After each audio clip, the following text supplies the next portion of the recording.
Hello there. Nice to have you with me today. Thanks for joining me, and the topic today is a very good one for us to listen to. It's a good program, but unfortunately it's a sad story that we're going to unfold today. We speak of a social ill of our society. We speak of a social problem in our society. I'm drawing from my book, Doctor Teach Me to Parent. And again, I would recommend that you pick up this book and use it. It's a manual for you as a parent to look at and to use and to refer to as you go through the parenting process with the children in your particular family. Now today, I would like to talk about a very major problem, and that's fatherlessness. Fatherlessness. Let's put this in perspective, okay? Here's a quote referring to history. Family is everything. Civilization is built on it, and nations die without it. You see, the family is the core, is the basis, it's the root, it's the foundation stone of every society throughout history. When the family is strong, that society is strong. When that family goes weak and becomes imperiled and becomes indistinct, so to speak, then that society changes and becomes weak as well. So our nation across the world, our nations across the world, depend upon this issue of the family being strong. Now, unfortunately, in America, we have 20 million children who do not have a father. Can you think of that? 20 million children do not have a father in America. It isn't that they see the father once in a while. They just don't have a father. He's gone. He's absent, from their home. He's absent from their life. He's abandoned them. And for whatever reason, he's gone. And we have these children now raising themselves, basically, and maybe being raised by a third party to do the very best that they can. But this is the critical issue of our community, the critical issue of our homes, today. Let's take a look at some of the statistics of that, and I'm referring you to a image that's on the screen of a tree. And I'd like you to look at that tree in the sense, look at the roots of that. See, that's the children, that's the 20 million children who are fatherless. In the year 1960, there were only 10% of the children in those roots. 10% of our children, only 10% of them. Today, 25% of our children are in those roots. That's the roots of fatherlessness. Those are the kids that are down in that subterranean part of our society and our family life without a father. Now, where are they living? Where are they living? Well, obviously, some are with a mother, and the mother's doing the very best she can as a single parent. Some do very well. Some don't do very well at all, unfortunately, you see. Some are living with grandparents. Grandparents raise millions of these kids are raised by grandparents, you see. Some are in group homes. Some are in foster homes. Many are in jail. They're in youth jails, juvenile halls, and California Youth Authority, and various places, living in an institutional setting of that nature. And obviously some are on the street. Many are on the street, unfortunately. So when you look at those roots, that's telling you where these kids are. The 20 million of them in these different subterranean areas of our society and of our culture and of our family life. But then I refer you to that tree in the sense of saying, okay, what are the problems with these kids? And we can look at that tree and we can look at all the various kinds of problems that these kids experience in life and go through primarily because of fatherlessness. Now, kids get into trouble for a lot of different reasons. It isn't only because they don't have a father. There are other reasons that kids get in, but the large portion of these kids that get into trouble of various kinds are the fatherless children of our society. They're fatherless because the parents are divorced. They're fatherless because the parents are separated. They're fatherless because one parent has died. They're fatherless because the parents never married. They had a child and then went their separate ways.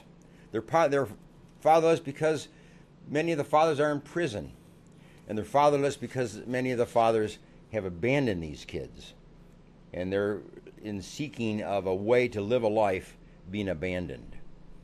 But there's one more reason. There's one more reason why these kids are fatherless. And we call that parent alienation syndrome. That's when one parent works and does everything possible to keep the other parent out of the life of their children, out of the life of the child, out of the life of the children in the home. Change the name, move away, put barriers, deny visitations, don't show up for visitations, don't cooperate, don't communicate, put down the father, diminish the father. Many, many, many mothers engage in parent alienation of the father from the home or from the life of their children. And that's the most dangerous. That's child abuse.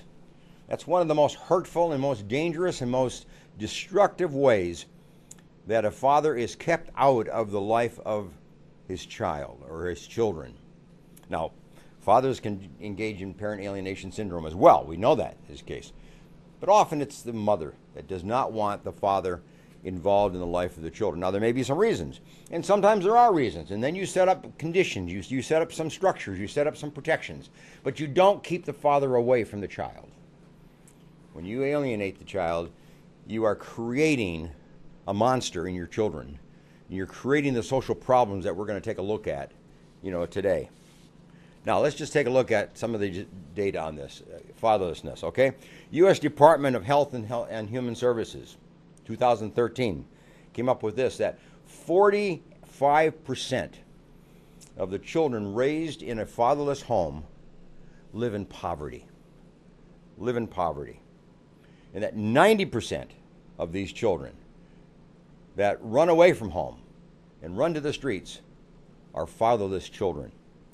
You see, homelessness is an issue, and poverty is an issue. These kids live in poverty. And when you live in poverty, you don't have the advantages that a community and that a society has available, for the children of that society or community. You just don't have access, to that. So you don't get the benefits and the advantages of a community and all the resources that are available in that community. You live a life of poverty. 45% of these kids live a life of poverty if they're fatherless, okay? Now, take a look at their school problems. Their school data shows this, that 72% of these kids drop out of high school. But they struggle reading, they struggle with math, they struggle with their thinking skills, they're truant, they drop out of high school before 16, 72% of them. Okay? And they don't advance. They don't develop the potential that they have academically in their learning capabilities. These kids are failures in the school. They create the problems in the school. They create the social problems in the school, the behavioral problems in the school. But most of all, they live a school life of academic failure, and academic frustration, and academic disheartened. They just are disheartened because of the way that they do not have support, they don't have the encouragement from the home, and they are grieving the loss of a father.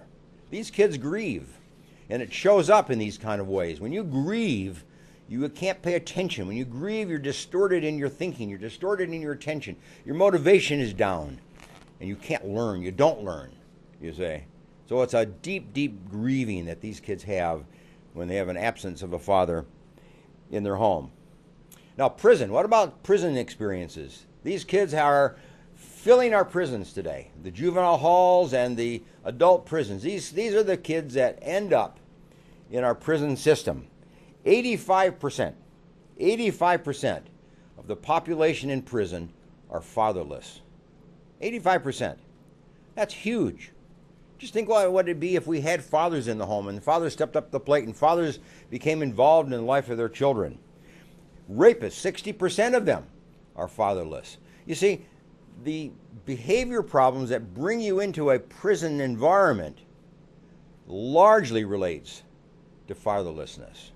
And these are the kids that just don't have a father to guide them and to put some structures in their life, put some boundaries in their life, and put some morals in their life and some values in their life. And they live a life of just impulsivity. They live a life of just sensual activity. They do what they want. They do what feels good, makes them feel good. And they end up in a kind of a problem kind of situation, incarcerated. 20 times more likely to be incarcerated if you are fatherless as compared to if you come from a home of a mother and a father. And you're about 10 times more likely to engage in violent behavior if you're fatherless. So fatherlessness is a deep, deep problem in our culture and deep, deep problem in the life of children. And they just don't make it in life very well. And they will rely upon all the structures that will be called upon, such as prison, to help raise them. Okay, moving on. The American Journal of the Academic Society of Child and Adolescent Psychology and Psychiatry found this about mood disorders, you see. Mood disorders, these are the kids that show up in our psychiatric hospitals. These are the kids that have to go in and out of a hospital for 3, 4, 5 days, 7 days a week, 2 weeks, and have to be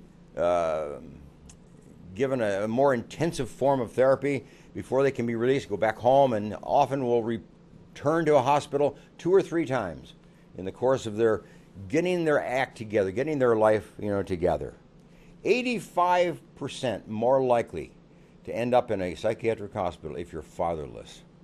These are the kids that not only end up in prison, but they also end up in one of the psychiatric hospitals of a society, of a community.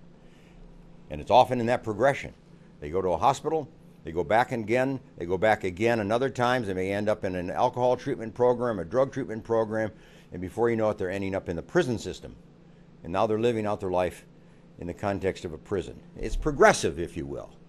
So that's kind of where these kids end up. Very, very likely to be within our structures of support of a society. Hospitals, drug treatment programs, prisons. And that's sad that these kids have to go through that experience. Why? Because dear old dad does not show up at the doorstep. Dear old dad does not live behind the door. He lives out somewhere else and has ignored these kids and let these kids just go off on their own. Pregnancy is another issue.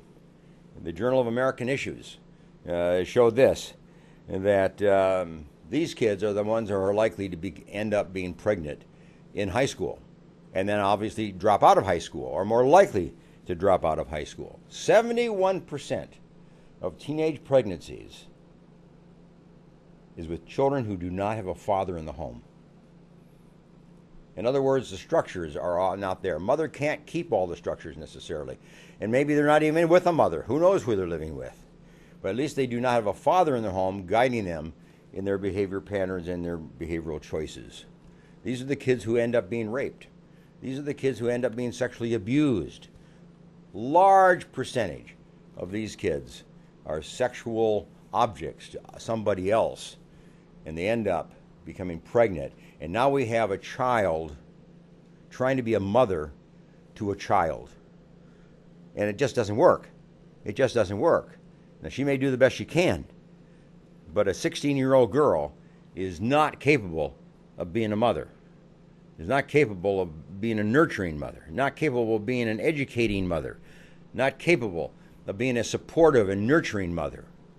She's got too many interests of her own, too many needs of her own, too many problems of her own, and because she's fatherless as well. So that child now is at risk and living a life without a father. So it's perpetual, if you will. 63% of the teenagers who are fatherless are likely to suicide. 63% of teen suicides, fatherless. Now, that doesn't count how many of these kids try to commit suicide but don't succeed. That's a large number of them as well.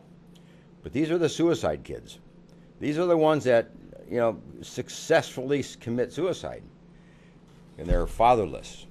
They're hopeless. They're grieving kids. You have to kind of understand that this is a child that's grieving the loss of a father. They may have grandparents. They may have a mother. They may have aunts and uncles. But they don't have a father.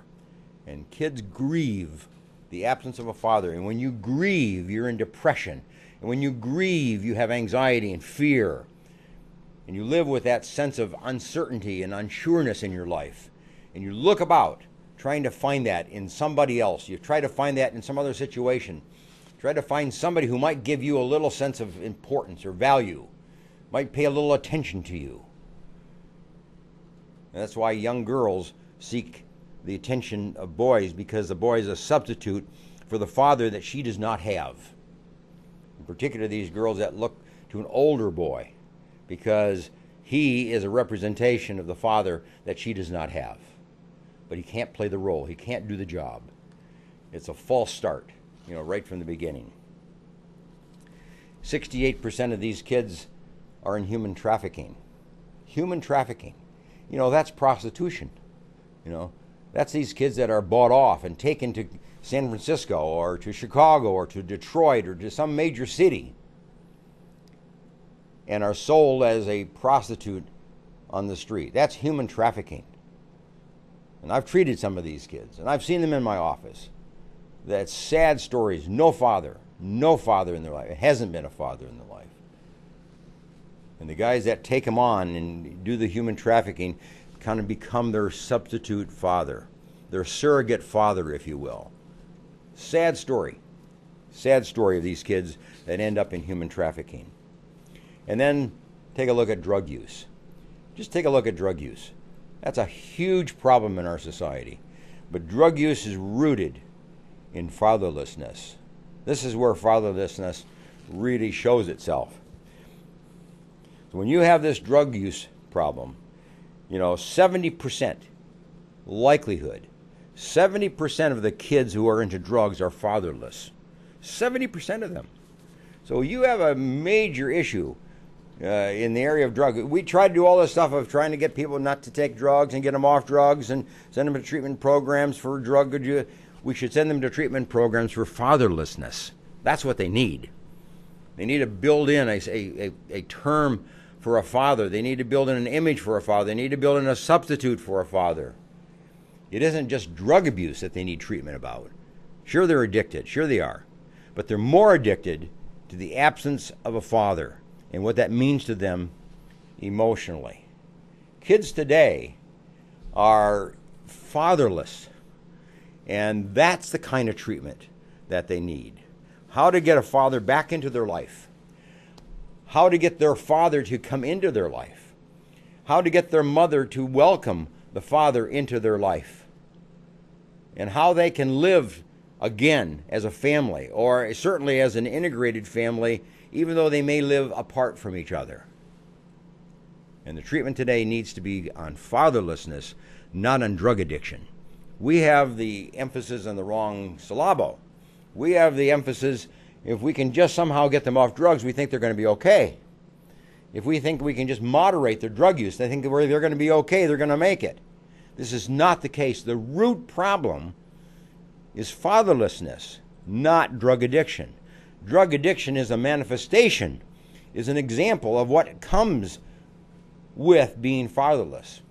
Same with all these kind of problems that we've just referred to. Going to prison and living a life of violence, living a life of drug addiction, living a life that's just not compatible to success and achievement, poor school failure, and all the rest.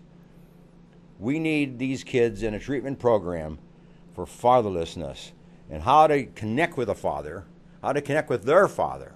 And if that's not possible, how to create a healthy relationship with father images and father substitutes and allowing other people to play the role of a father in their life. That's where the emphasis needs to be placed. And if you're out there and you are a fatherless child, you've got a major problem to deal with. And you need to give the attention not to all the problems that you have, but to the root problem of being fatherless. If your children are fatherless, you do whatever you can to bring a father into their life. And if you have to put some structures and some guidance on it, that's fine. But let that father be part of their life. And if you're out there and you are doing parent alienation, you're excluding the father from the child's life. You're creating a day-to-day child abuse act. Don't do it. Stop that. Allow that father as much freedom as that father is able to give to a particular child. Maximize the benefit that can come to a child through the life and the skills and the training and the values and the morals of a father. Let the father prevail in the life of children. Do whatever we can. Your grandparents, help the father become part of the child's life. Welcome him into your home so that he can be at least there to be with his children some of the time. Let them connect with their own father in any way, possible. There's a study being done now across the country about bringing fathers into the prisons of children and letting fathers visit their children in jail. And likewise, letting children visit their fathers in jail and setting up these family days so that the kids can be connected with their father even though the father may be in jail or the child may be in jail. So prisons are looking at this issue of bringing together the kids and the fathers in these visitation kind of programs. And that's hopeful. So here's my point. It's fatherlessness. It's not drug abuse. It's fatherlessness. It's not school failure. It's fatherlessness. It's not teen pregnancy. And so on. It's fatherlessness. Get down into the root where fatherlessness takes place and solve that problem. Now you do your part. You do it in your home. You solve the problem in your home. And we'll all work together in that regard. Hey, good to have you with me today on our first segment on fatherlessness. Make sure that you get the book, Doctor Teach Me to Parent. And in there I have a topic on fatherlessness. No kid needs a phantom father. No kid needs a phantom father. So the book may be very helpful to you. So get yourself a cup of coffee. We're going to come back in just a little bit for a second topic on children who are depressed. We have a large number of kids in our society, in our homes, in our community, who are depressed. We're going to look at depressed children when we come back together. Okay, see you in a bit.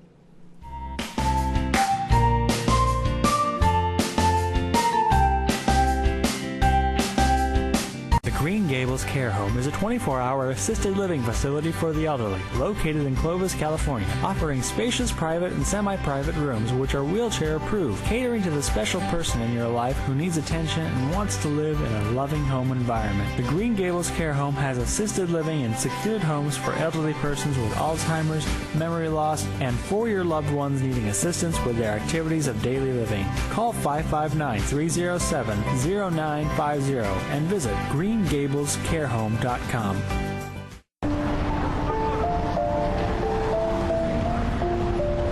Sometimes good intentions hurt rather than help.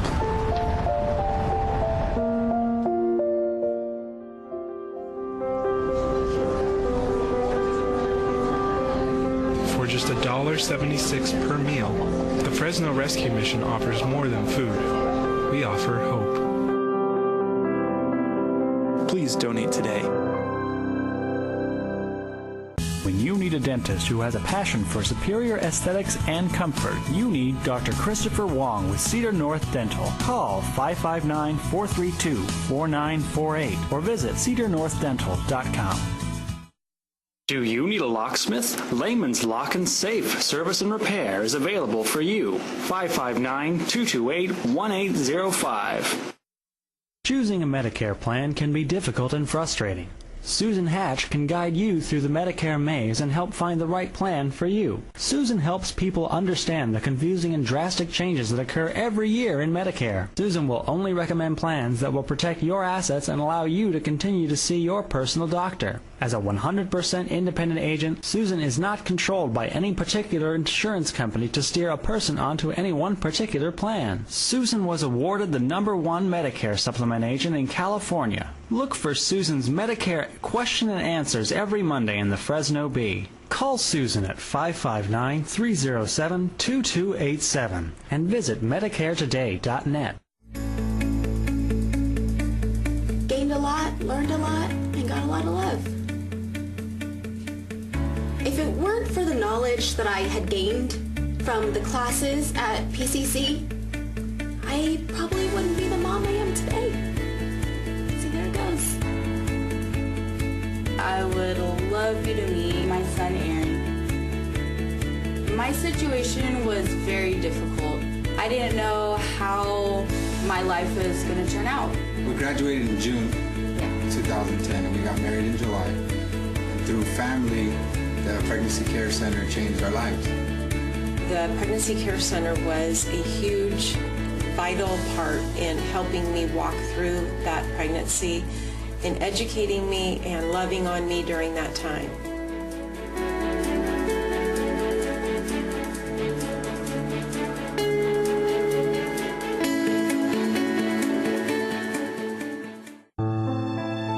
Fresno Rescue Mission's Rescue the Children program is a protected, secure environment providing emergency and long-term services to women at risk, abused, homeless, previously incarcerated, and women with children.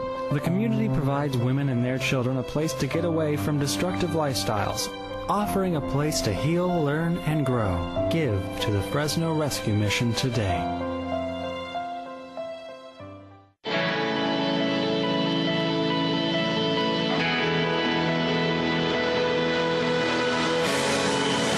Satellite television transforming the Middle East through hope in Jesus Christ. Sat7USA.org. CentralValleyTalk.com.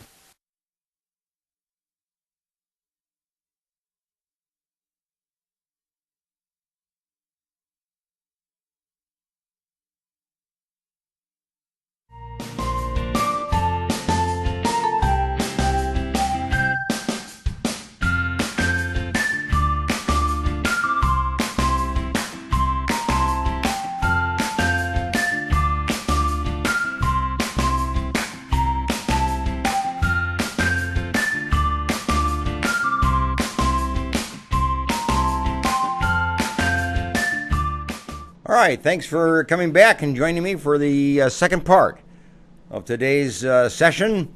We've talked about fatherlessness and the effect of the absence of a father in the life of children. You know, kids who are fatherless are depressed, but there are a lot of other children who are depressed for a lot of other reasons. Depression usually comes because you have that feeling of helplessness. You're in a situation you can't do anything about. You try this, you try that, you try whatever, but you can't solve it. And you get that sense of being defeated. And that's depression, helplessness.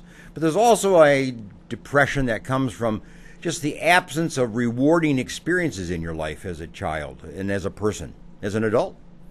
When you do things and you aren't rewarded, you aren't recognized, you aren't affirmed, you aren't appreciated, you aren't thanked, there's a sense of depression that comes over you, because you don't get the recognition that you think you deserve, and probably you do deserve, but it's neglected. So there's that absence of reward or absence of reinforcement and absence of praise and approval in your life. And then we are depressed because people depart from our life, some by death, some move away, divorce, just abandonment. See, all that leads to depression. When your life has been involved with somebody and you've had a meaningful experience and meaningful relationships and so on, and then one person leaves that relationship for whatever reason, the remaining person remains depressed. So that sense of absence that brings about depression. Okay, what do you do with children who are depressed? How do you kind of handle children in the sense of their own depression they go through? Again, go to my book, Dr. Teach Me to Parent. I'm taking right from one of my chapters in this book on the topic of depression in children. So if you want a little bit more information on it, the book is a great one. Get a hold of it and use it as a manual, okay? Depressed children. Keep them active. Keep the child active. Activity is a way to release the endorphins in the brain. Now, the endorphins in the brain is a chemical that produces a sense of relaxation, a sense of ease, a reduction of anxiety, if you will. So there's an energy level that comes from activity. And you have to keep a child active. Keep them playing, keep them moving. Sitting and just looking at a television, sitting and looking at an iPad, and looking at some kind of a game on television or gaming on their computer is not a way to get around depression. Depression can be better dealt with through activity. So get your kid to be active. Very important if you're going to do that. Secondly, sleep. Depressed children need to sleep. There is a sense of tiredness that goes along with depression, and they need sleep. Now, most kids need about 8 hours of sleep, 9 hours of sleep. Younger children might need 10 hours of sleep. But, a nap is also helpful and maybe sometime needed. Just a brief one in the afternoon, just a brief one, up to an hour. But let that kid have good sleep. Now, not just the hours of sleep, but good sleep. There's restful sleep. Not one a lot of dreaming and a lot of restlessness and so on, but just positive, good sleep. And do what you can to help in the hygiene, sleep hygiene, so that they have a good place to sleep and a quiet place to sleep and a dark place to sleep and a safe place to sleep and so on. Sleeping is a very important part in the life of a depressed child and getting over the depression. You got to have energy that comes from the sleep patterns. Also, you need to engage the child in activities that lead to achievement. You see, it's not just the activity that's important, it's the achievement that's important. Kids need to learn that when they do certain things, they achieve. They can put together a puzzle, they can put together a logo item or image and make something out of it. Color, and they can achieve, and they be praised for that. Because when you do something and you achieve, you get praise. You get approval, you get reinforcement, you get positive comments from other people. But you get that personal sense of achievement. And that's what depressed children need, and often they don't have. They don't have those activities that lead to achievement, so they don't have that sense of achievement in their life. That's what's necessary, and it's very, very important that you help your child do lots of different things and help them achieve. Work on puzzles, work on games, work on some creative project that they might have. Develop a skill, develop a new interest. Learn how to play the guitar, learn how to play the piano, learn how to play a horn, learn how to dance, or whatever it might be. But help them learn something that they can have that sense of achievement. Also, these kids need to learn how to relax. Depressed children don't relax very well. And you need to teach them how to relax, how to deep breathe. Take a deep breath in, hold it momentarily, and then slowly exhale. And do that 4, 5, 6 times. And then do it again. And then do it again throughout the day, periodically. Taking a deep breath in, holding it, and then slowly exhaling and letting your body just relax, letting the muscles relax. You see? That's the muscle relaxation procedure that these kids need, because they're tense kids, they're nervous kids, they're anxious kids, and they need to get that sense of relaxation. And bringing about relaxation through deep breathing is good. Visual imagery, thinking of words that are associated with relaxation, such as the word calm, or the word tranquility, or the word peace, or the word quietness, or stillness, or whatever it might be. Help them get words that they can say to themselves that generate a kind of a sense of relaxation in their mind and in their body. So kids who are depressed need to learn how to relax, and you as a parent can help them learn the struggles of tension and how to undo the tension by relaxation. And you learn it as well. It'd be a good thing for you as a parent as well. Talk to your kids. Make sure you talk to your kids. Have a time that when you talk to your kids. The best time to talk to a child is dinner time, at the dinner table. Not at a television, not before television, not in front of computers, not with one in one room and somebody else in another room. All in one room, sitting at a dining room table, a kitchen table, a bar, some situation, and having family talk time. The very best. The second best is bedtime. And the third best is car time. When you travel with your kid, you can talk. So those are the 3 times that you can talk to a child. The rest of it is you get it as you're able and you can. But make sure you take advantage of table time, you take advantage of bedtime, and you take advantage of car time. Those are times that when you can talk to your kids and get a sense of what's going on in their life. Get a sense of what they did today and how they felt today and what they experienced today. Help them understand what you went through today and what you experienced. It's a give and take kind of conversation that takes place. But showing interest in the life of the child, showing interest in the experiences of a child, of what they experienced just today. Just today. So take those moments and capitalize on them for your own talk time, with your kid. And then make sure that you have opportunity to reward your kids. Praise them, approve them, affirm them for every little thing they do. Taking out the garbage, helping you set the table, helping you clean the table, helping you vacuum, helping you mop, helping you pick up. I mean, whenever they do something that is a good behavior, an appropriate behavior, praise it. Catch your kids being good. Catch your kids doing good. And then praise them for that. Commend them for that. Reward them for that. There was one research study. It was very interestingly done. And what they found is that we all have a formula that we live by. We will accept a criticism if we have 5 praises, if we have 5 compliments that precede that criticism. For some of us, it's 7-1, but the average is somewhere around 5-1. Kids need 5 praises and approvals statements and commendation statements for every criticism. Now, you as a parent, kind of look at that. Do you over-criticize? Do you give 5 criticism to every praise? You got the whole wagon backwards. You see? No. It's 5 praises. It's 5 commendations. It's 5 approval statements. It's 5 rewards. It's 5 high fives to every criticism that you give a child, or every corrective statement that you give a child. In other words, get the balance proper. And I think it'd be safer if you use the formula of 7-1. I think it would be better for kids if you use the formula of 7-1. In other words, bombard them with praise and approval and reward and affirmation. And don't bombard them with criticism. Criticism has its place. Corrective statements have a place. Being part of a child's corrective system and discipline system is important for a parent.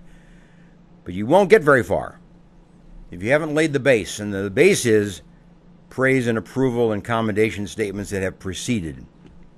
So make sure you do that, all right?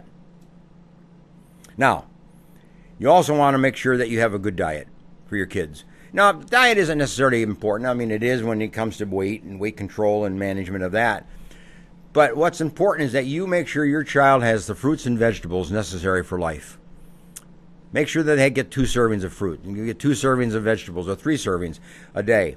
Make sure that that kid is bombarded, not just with praise and approval, but with fruits and vegetables, so that that kid will have a healthy diet. Now, that builds the body, that builds the brain, that builds the system of thought and thinking and problem solving and learning. So make sure that that brain is strengthened, and that kid needs fruit, and that kid needs vegetables. And make sure that you are the one that provides that. Now, that's what diet is all about. Making sure that there is a healthy diet in front of that kid every single day. Now, also, make sure your child has a healthy way to deal with strong emotions. Strong emotions would be anger. Strong emotions are depression. Okay? Strong emotions are anxiety. And if your child has these kind of strong emotions, then it's your responsibility as a parent to help that child learn how to manage those strong emotions. Learning how to be assertive and talk about them. Learning how to be assertive and admit that they have these feelings and want to change and talk about ways in which that can change. Talk to you as a father. Talk to you as a mother. Talk to you as a counselor. Talk to you as a teacher, or whoever it might be. These kids need somebody to talk to when they have strong emotions. You teach them how to talk. You teach them how to be assertive, not how to avoid and how to be passive and how to keep within yourself and to withdraw and to isolate. Depressed kids tend to isolate and withdraw. That's the tendency.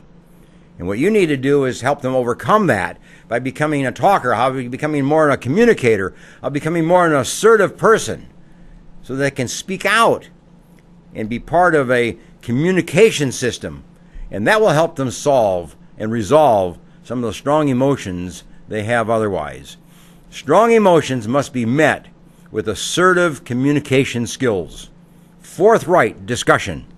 And you as a parent are the one to bring that about and to facilitate that and encourage that, and then commend and praise and approve a child for speaking out when they need to, when they have these kind of strong emotions. Now, just as there needs to be a listening time, a talking time with your child, there needs to be a listening time with your child. There needs to be a time when you just put your book aside, you just get a cup of coffee, sit on the table, and just listen to your child. You may want to prompt some discussion, but then just listen. Don't argue, don't debate, don't discuss, don't give alternatives unless you're asked, but just listen. Kids need parents who listen. That's the role of a mother. That's the role of a father. That's the role of a grandparent. That's the role of an aunt. That's the role of a cousin, or whatever it might be. Kids don't have people who listen to them. They need that. And they need you to be a listening parent. And when you are a listening parent, then the kids will learn how to talk. But why talk if nobody listens? You see? So when the kids talk, does anybody listen? And you make sure as a parent, as in your family life, things stop when your kid talks, so that there's a listening ear. That's what's needed. These kids often don't have a listening ear, so they don't talk. Why would they talk if nobody listens? So make sure that your child has an experience of talk time because you're listening, to them. And then lastly, make sure that your friends, or your children, have good, healthy friends. See, it's not important that your child just have friends, although that's important in a way. But what's important is that your child have a healthy friend. And you need to monitor the friendships of your kids, no matter how old your kids are. There's a time when you need to step in as a parent and say, that's not a healthy kid. You cannot have a relationship with that kid. That relationship has to stop. And you got to take action, to do that. There are times when you want to encourage relationships because there is somebody that's a healthy potential friend for your child. So your children need to have healthy friendships, not just friendships. And how do you know? You only know that when you allow your children to bring their friends into your home. And then you're going to have opportunity to observe and watch as to whether they have healthy friends or not, competent friends or not, good friends or not, healthy friends, friends with the same value system, same moral system that you have within your own home. You need a friend for your child that encourages academic advancement, academic achievement. You need a friend for your child that encourages good, positive living, healthy living, living by values, living by positive morals. You see, that's the kind of friendships that you want your child to have. And you won't know that if you don't know who the kids are that your kids hang out with. So get them over to your house, give them a view, assess them, determine whether that's a child that you can encourage a relationship with or not encourage a relationship with. And sometimes you just have to put your foot down and say, no, that's not a healthy kid, and you cannot have a relationship with them. And you spell out why. And then monitor what happens to that kid over the next year. And you'll know that you were right. Follow your instincts. Follow your intuition, you see, when it comes to the healthiness of the kids that your children or your child hangs around. Okay? So, depressed kids, yes, we have them. Depressed kids, yes, they can resolve that depression. You can get beyond that depression. You can overcome that depression.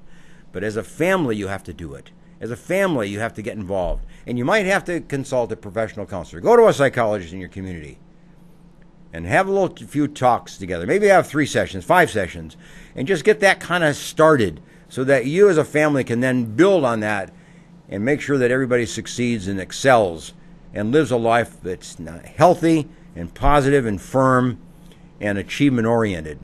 Well, anyway, good to have you with me today. Get some more coffee. We're going to go to section number 3.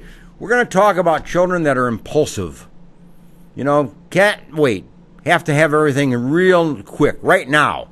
The kind of the hurried child, we call that. So come on back in just a few minutes and we'll pick that up. Thanks for being with me in section 2.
This program is brought to you in part by Avante Health. Sound mental health is an important foundation to productive living.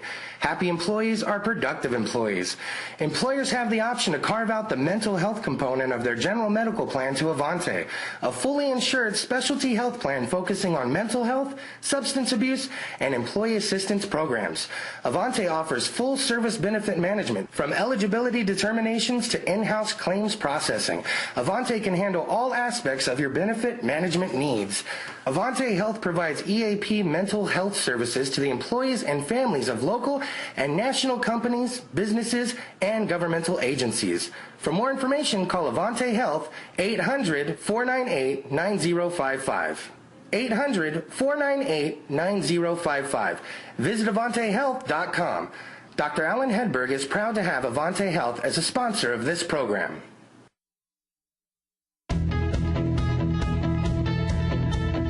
Opportunity isn't always given a door to knock on, so we built one. The door to our kids' futures is often crowded by temptation and misdirection, making it difficult for them to reach their full potential.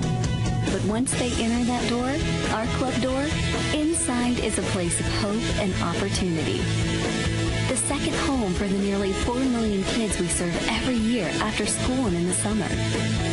Inside our doors, youth development professionals and mentors provide the guidance, support, and encouragement needed for every kid and teen in an enriching and safe environment, no matter their circumstances. Boys and Girls Club set the standard as the #1 advocate for youth during the out-of-school time. We assure success is within reach for all kids and teens in America, with club members on track to graduate from high school with a plan for the future, demonstrating good character, and living a healthy lifestyle.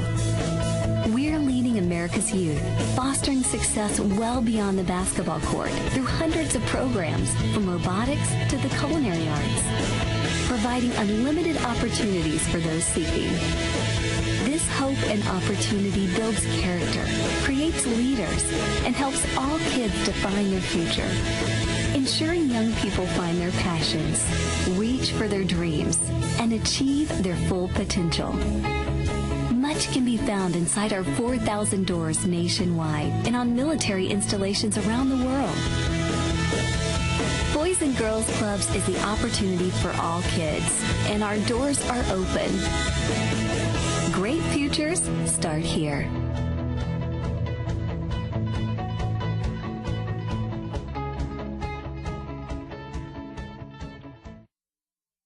CentralValleyTalk.com.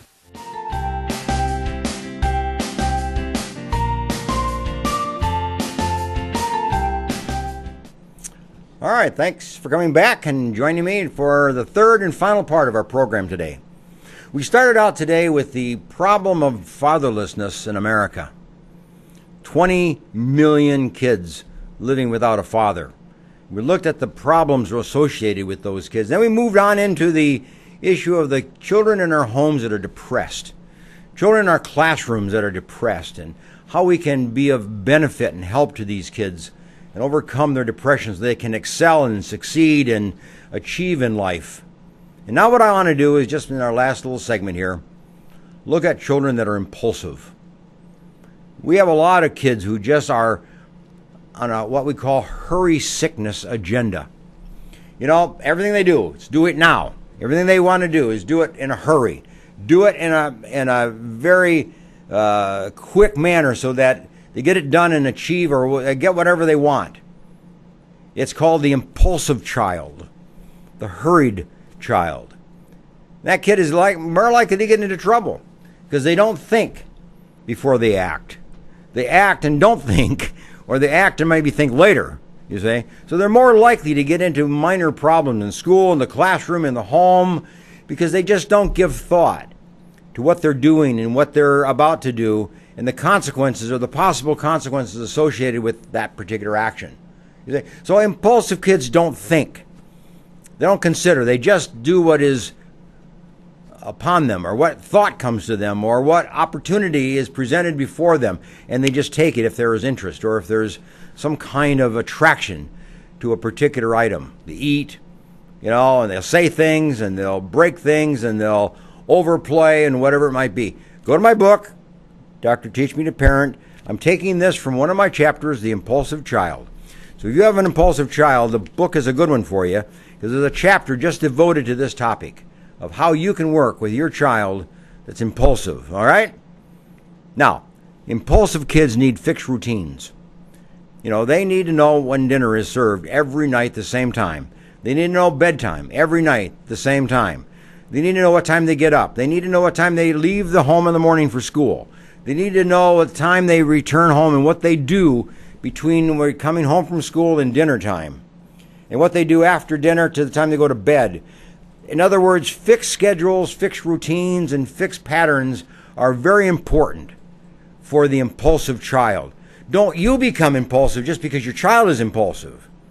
You become very routine and very fixed and very orderly and organized because you're trying to teach your child to be less impulsive and more organized, less impulsive and more thoughtful, and more definite and determined, and to live according to a pattern of life rather than just whatever happens to come before them at that moment in time. So help them learn how to wait. Help them learn how to plan their day and how they can wait for something to happen, and that they can learn to be quiet and still while they're waiting for something, to happen.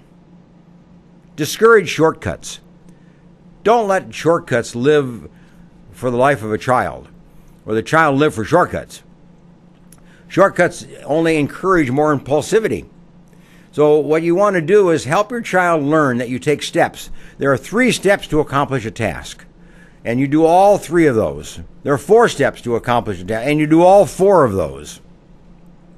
You think it out ahead of time. You organize what steps that need to be taken to do a task, such as take out the garbage, or to help with the dishes, or to set the table. And you do it in an orderly, planned, systematic manner. And that will help that impulsive child bring some control into their life. Now make sure that when your impulsive child shows some control and shows some slowness and shows some thoughtfulness about what they're doing, then commend them, praise them for that, approve them for that. Make sure that you give a lot of praise and a lot of approval, okay? What I do with these impulsive kids in my office when I teach them how to think of an animal that's less impulsive. Think of an animal that is slow and deliberate and moves about in a very calm and slow way. A turtle, a tortoise, if you will. And if they can think of themselves in that context, that would be helpful.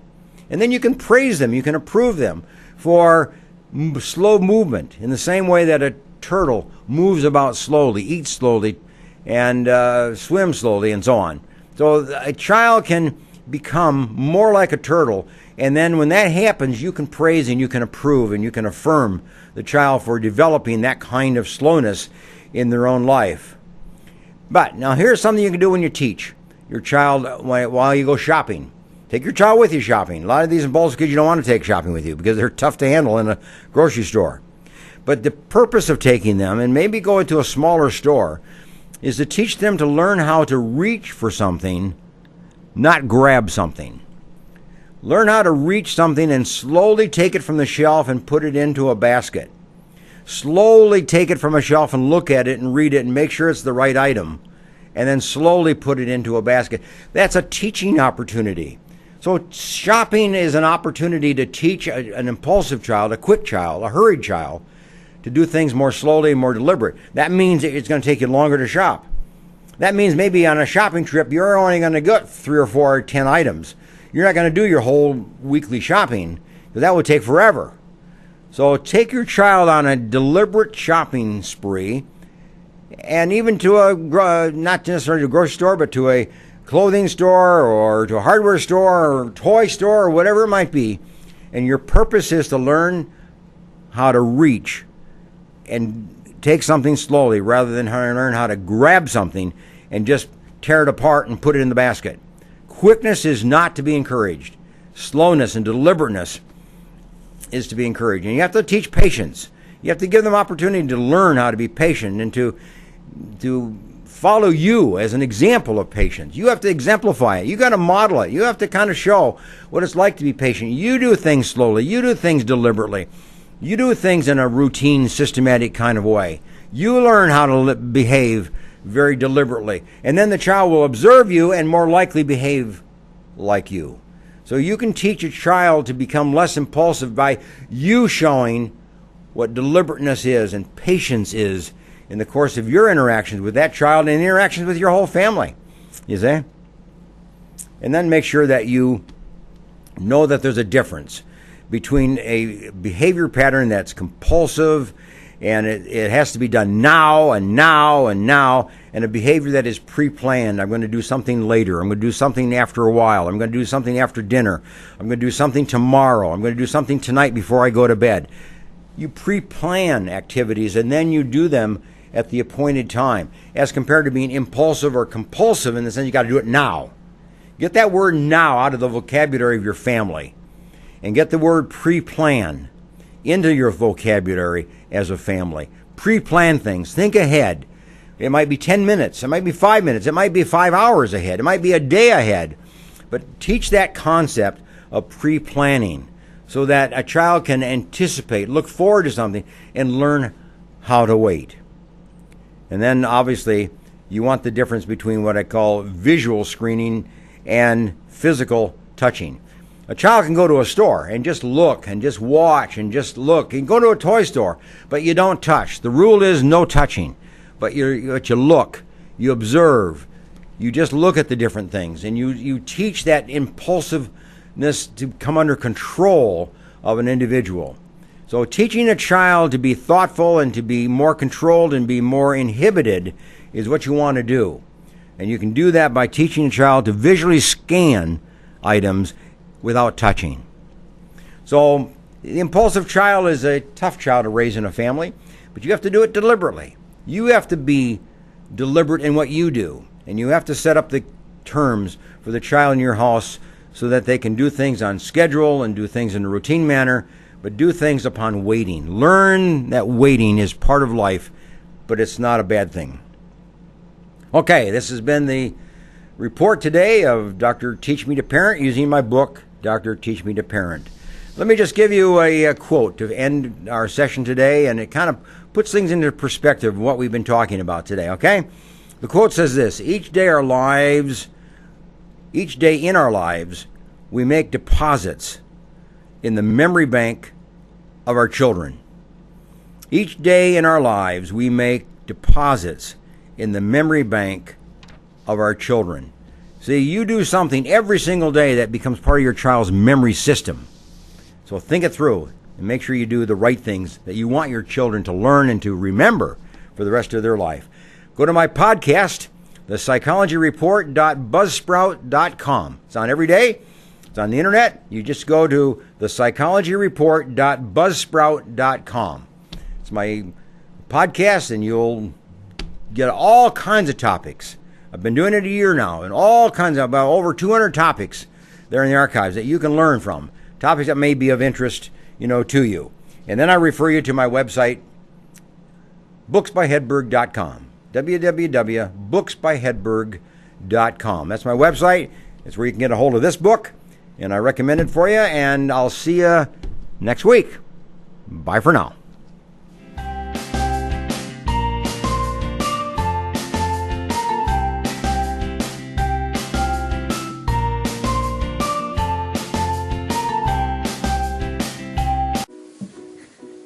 Hey there, world! I'd like to introduce you to someone really special and really cool. This is my mom. My mom is an amazing person. She is a writer. She is a newly transplanted Texan. She is a woman of faith, and she loves 80s music. She also is a person with a very rare genetic muscular disorder called Pompe disease. Pompe disease is a terminal, progressive illness. It's a genetic enzyme deficiency which ultimately leads to the destruction of your skeletal muscles. Those are the muscles that control how you move, your arms, your legs, and your torso. When your jaw or esophageal muscles are affected, you can no longer eat and require a feeding tube. When your diaphragm is impacted, you can't breathe on your own any longer and require a trach ventilator. When your legs are impacted, you will no longer be able to walk without assistance. You can lose bladder and bowel control. It affects children and adults, and eventually it kills you. It is rare, but it's real. Now we're lucky. My mom's still able to walk, though she uses a cane to get around most of the time. She's still able to breathe unassisted, but she can't go upstairs, and she needs some kind of assistance to get up from a seated position, like if she's sitting in a chair. She has to examine every activity ahead of time to know if there are things like handicap parking, accessible buildings, and even functional bathrooms. All of her activities depend heavily on the weather. A windy day can be just as dangerous as an icy one. She jokes that you can tell what kind of day she's having by whether she can lift her arms high enough to do her hair. And she recently moved into a one-story house specifically with the idea that she's one day going to need a wheelchair to get around. Those are the kind of things she has as everyday concerns. Her normal everyday fears are things like dropping her keys or falling in public and not being able to get up. That actually happened a couple of years ago. She fell and fractured her pelvis because she was unable to break her fall. I receive an enzyme replacement therapy every 2 weeks for life. It's a 6-hour IV. It helps slow the progression of the disease, but it is not a cure. And it costs about $100,000 every time you sit in the chair. Insurance takes care of most of that if you're lucky, but not everyone is, and the expenses add up very quickly. Things like wheelchairs, accessible vehicles, special housing, travel costs to medical conferences, doctor's appointments, and clinical trials. Luckily, there is a group that helps families with Pompe handle these costs. The United Pompe Foundation is a group connecting funds with real people who need help. This was founded by a father whose son has Pompe disease, and they could not find the resources that they needed. They assist patients and their families with medical costs and other expenses that they need to survive day to day. Every little bit helps. There are a lot of things in life that we really take for granted, and sometimes the scariest things in the world are the things that you can't see. So today we're asking for you to help us shed a little light on a rare and scary disease. Please share this video with your friends, your family, strangers, anybody that you come across. Education is a big thing. It makes a big difference. And another way to make a really huge difference in someone's life is to go check out the United Pompe Foundation. Their website is in this video description. Click on it, check it out, and go ahead and donate some money if you're able to. Again, this is an organization giving real help to real people who are amazing and need it, like my mom. I love her, and thank you so much for helping us out. Thank you so much.